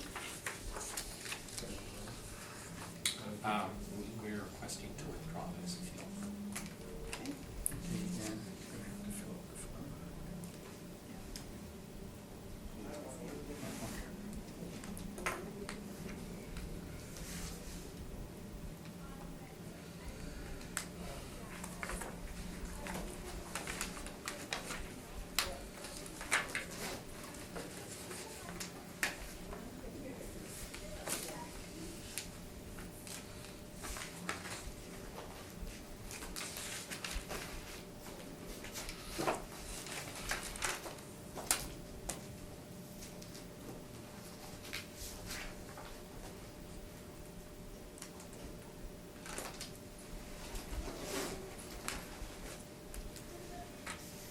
Okay. Gentlemen, thank you for your time. Thank you very much. Thank you. I need to Yes, sign. I'm good. Alrighty then, not as bad as I feel. You want me to do that outside or do you want? It doesn't matter I'm to gonna me have because to I'm run, taking it. Okay. I've got slide